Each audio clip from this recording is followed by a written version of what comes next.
हाय दोस्तों, मेरा नाम इशमीत और आप देख रहे हो वेब स्क्रीन टीवी। तो भाई लोग, व्हाट इफ का एपिसोड 1 हम देख चुके हैं और जैसा कि हम लोग ने सोचा था वैसा बिल्कुल नहीं हुआ है, क्योंकि ऐसा बोला जा रहा था कि व्हाट इफ के हर एक एपिसोड एक दूसरे से बिल्कुल भी कनेक्टेड नहीं होंगे। हर एपिसोड कोई डिफरेंट स्टोरी डिफाइन करेगा। बट एपिसोड 1 की एंडिंग देखने के बाद ये तो कंफर्म हो गया कि सारे के सारे एपिसोड एक दूसरे से कनेक्टेड होने वाले। तो भाई लोग, एपिसोड 1 की एक्सप्लेनेशन के रिगार्डिंग इस वीडियो में बात करेंगे। तो बिना टाइम वेस्ट किए वीडियो को स्टार्ट करते हैं। Won't you take me home? Give me wings to fly. तो भाई लोग, एपिसोड की स्टार्टिंग में हम लोग ने देखा कि वॉचर बता रहा था डिफरेंट रियलिटीज के बारे में, जहां वो बोल रहा होता है कि रियलिटीज बिल्कुल भी लीनियर नहीं है, बल्कि रियलिटीज एक शीशे की तरह है जो कि इनफाइनाइट रियलिटीज को रिफ्लेक्ट करती है। किसी की भी एक गलत चॉइस, एक गलत कदम अनगिनत रियलिटीज का नतीजा बन सकता है, जिसको एक्सप्लेन करने के लिए वॉचर सीधा लेके चलता है अर्थ 1943 में, जहां वो बताता है कि पैगी कार्टर का एक गलत मूव, जिसमें जब स्टीव रॉजर्स को सुपर सोल्जर सीरम लगाया जा रहा होता है, तब वहां पैगी कार्टर एक्चुअल में मौजूद नहीं होती है। लेकिन पैगी कार्टर डिसाइड कर लेती है कि वो उस वक्त उसी जगह पे रहकर सब कुछ देखना चाहती है। तब वॉचर बताता है कि यहाँ हो जाती है रियलिटीज चेंज पैगी कार्टर के एक डिसीजन के वजह से। तो स्टोरी शुरू होती है सिमिलरली वैसे ही जैसे कि हम लोग ने एक्चुअल कैप्टन अमेरिका मूवी में देखा था कि कोई तो बंदा सुपर सोल्जर प्रोग्राम के बीच में ही वहां पे ब्लास्ट कर देता है। बट इस रियलिटी में एक्चुअली पैगी कार्टर वहां पे मौजूद है, तो वो चीज पैगी कार्टर देख लेती है और उसको रोक लेती है। बट फिर भी वहां पे ब्लास्ट हो ही जाता है, जिसके नतीजे में स्टीव रॉजर्स बाहर आता है उस बंदे को रोकने के लिए।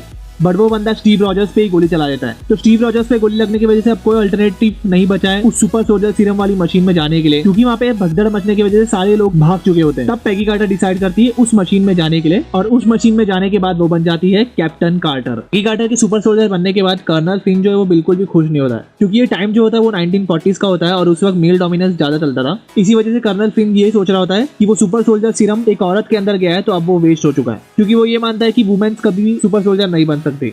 लेकिन उसी के नेक्स्ट सीन में हमें पता चल जाता है कि पैगी कार्टर कितनी स्ट्रांग है और उसकी ताकत का अंदाजा हमें उसके डंबल फेंकने से पता लग जाता है। दोस्तों, ये सारे के सारे सीन सिमिलर थे captain America first Avenger movie से, क्योंकि एक सीन में हम लोग ने देखा उसके बाद कि जो कर्नल फ्लिन और कैप्टन कार्टर और हार्वर्ड स्टार्क, ये लोगों को पता चल चुका है कि टेसरेक्ट कहाँ पे है और कैसे नाजी पार्टी का एक साइंस फिक्शन डिवीजन जिसको कहते हैं हाइड्रा, वो वहाँ पे ऑलरेडी पहुंच चुका है। जहाँ पे नेक्स्ट सीन में हम लोग को दिखता है कि जो रेड स्कल है वो ऑलरेडी टेसरेक्ट को पा चुका है। तो फिर एजेंट कार्टर डिसाइड करती है कि वो खुद जाएगी उनको रोकने के लिए। और बीच में हम लोग को ये भी देखने मिला कि जो हार्वर्ड स्टार्क है वो कैप्टन कार्टर को रियल कैप्टन अमेरिका कॉस्ट्यूम देता है। तो अब एजेंट कार्टर पहुंचती है नॉर्वे और सारे हाइड्रा एजेंट्स की धुलाई करती है और उनके हाथ से टेसरेक्ट को लेकर वो पहुंचा देती है कर्नल फ्लिन के पास। पैगी कार्टर के ये कारनामे के बाद भी कर्नल फ्लिन खुश नहीं होता, लेकिन जब हार्वर्ड स्टार्क उस टेसरेक्ट को देखता है तो उसको एक आइडिया आता है, जिस आइडिया के नतीजे में वो बनाता है हाइड्रा स्टॉपर, जिसको फ्यूचर में स्टीव रॉजर्स यूज करने वाला है।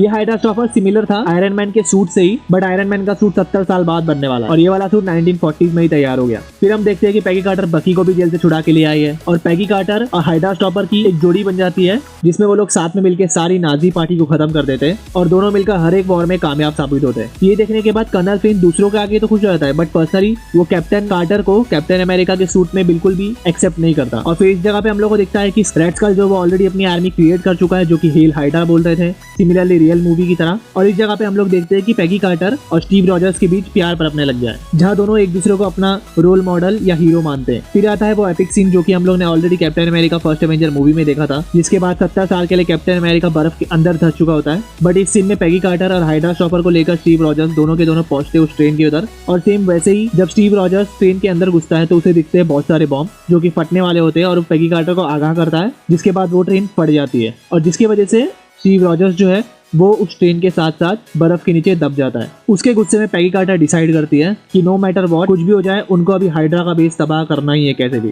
फिर कैप्टन कार्टर एक टीम बनाती है जिसके लीड में वो काफी सारे हाइड्रा के सोल्जर्स को खत्म कर देती है, और सारे सोल्जर्स को मारने के बाद वो पहुंचती है रेड स्कल के पास। और यहाँ पे हम लोग देखते हैं कि बकी जो है वो पहुंच चुका है हाइड्रा स्टॉपर के पास, और यहाँ पे हाइड्रा स्टॉपर बिल्कुल भी डिस्ट्रॉय नहीं हुआ है और स्टीव रॉजर्स भी जिंदा है। तो बकी कैसे भी करके स्टीव रॉजर्स को उस हाइड्रा स्टॉपर के अंदर डाल देता है। और ऑन दी अदर हैंड हम लोग देखते हैं कि रेड स्कल जो है वो टेसरेक्ट का यूज करके किसी तरह से उसने कोई तो पोर्टल खोल दिया है, और वो पोर्टल खुलने की वजह से कोई दूसरा डायमेंशन का रास्ता खुल गया है, बिल्कुल ही स्ट्रेंजर थिंग्स सीरीज की तरह। और वो जो टेसरेक्ट की एनर्जी की वजह से डोरवे खुला है, उस डोरवे से बाहर आता है गोरायत, जिसको की बोला जा रहा है कि ये हमें doctor strange into the multiverse of madness में भी दिखने वाला है। और ये जो गोरायत है वो कॉमिक्स में भी डॉक्टर स्ट्रेंज का बहुत कट्टर दुश्मन रह चुका है। तो उस डायमेंशन से बाहर आते ही गोरायत जो सबसे पहला काम करता है रेड स्कल को खत्म करने का। तो अब रेड स्कल खत्म हो चुका है और वो जो मॉन्स्टर उस डायमेंशन से बाहर आया है उसको हराना और वापस भेजना बिल्कुल ही नामुमकिन हो चुका है। तो वहाँ पे पैगी कार्टर उस मॉन्स्टर से बहुत लड़ती है और साथ में स्टीव रॉजर्स भी आ जाता है हाइड्रा स्टॉपर लेके गोरायत से लड़ने के लिए, बट फिर भी उसको उन लोग डिफीट नहीं कर पाते। तो फिर लास्ट में कैप्टन कार्टर डिसाइड करती है कि वो सिंगल हैंडेडली गोलायत को उस गेटवे में वापस भेजेगी, क्योंकि अब और कोई रास्ता नहीं बचा है। तो अब जो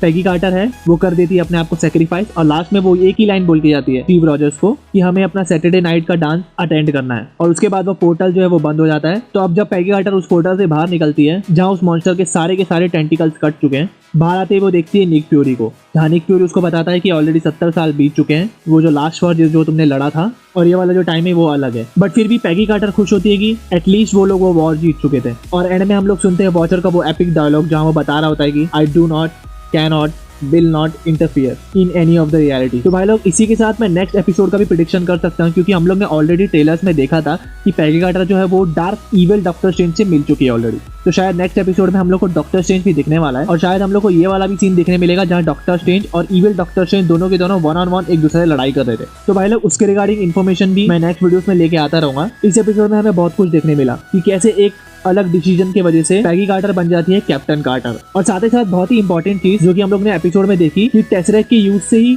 जो रेड स्कल है वो एक पोर्टल बना देता है दूसरे डायमेंशन का और एक अलग ही टाइमलाइन का। एमसीयू में देखा जाए तो टेसरेक का अब तक ये वाला यूज नहीं दिखाया है। हाँ, टेसरेक की मदद से एक जगह से दूसरी जगह जा सकते हैं, बट टाइम ट्रेवल टेसरेक से बिल्कुल भी पॉसिबल नहीं था। तो ये अलग चीज हमें इस एपिसोड में देखने मिली। और एक और चीज कंफर्म हो गई है व्हाट इफ एपिसोड एंड देखने के बाद कि जो भी एपिसोड हम लोग फ्यूचर में देखने वाले हैं वो कहीं ना कहीं एक दूसरे से कनेक्टेड होंगे, क्योंकि पहले ऐसी इन्फॉर्मेशन थी कि सारे के सारे एपिसोड अपने ही अलग टाइमलाइन में दिए जाएंगे, बट हाँ अब कंफर्म हो चुका है कि सारे के सारे एपिसोड एक दूसरे से कनेक्टेड होने वाले। तो अब इन सारे के सारे 9 एपिसोड के एंड में हमें क्या दिखने वाला है उसके लिए मैं तो बहुत एक्साइटेड हूँ, और आई होप तो आप लोग भी बहुत एक्साइटेड होंगे। तो भाई लोग नेक्स्ट एपिसोड के रिगार्डिंग मैं अपडेट लेके आता रहूंगा, तो जल्दी से मेरे चैनल को सब्सक्राइब कर दीजिए ताकि आप फ्यूचर में कुछ भी मिस ना कर पाओ, और वीडियो को लाइक भी कर दीजिए। और दोस्तों जाते जाते ये वाली वीडियो पे क्लिक कर दीजिए जिसमें मैंने बताया कि फ्यूचर में कैंग के रिगार्डिंग हम लोग कौन सी स्टोरीज देखने वाले लोकी सीरीज के बाद। तो भाई लोग इसी के साथ मिलता हूँ मेरी नेक्स्ट वीडियो में, तब तक के लिए take care, bye bye. Observe all that transpires here, but I do not, cannot, will not interfere, for I am the Watcher.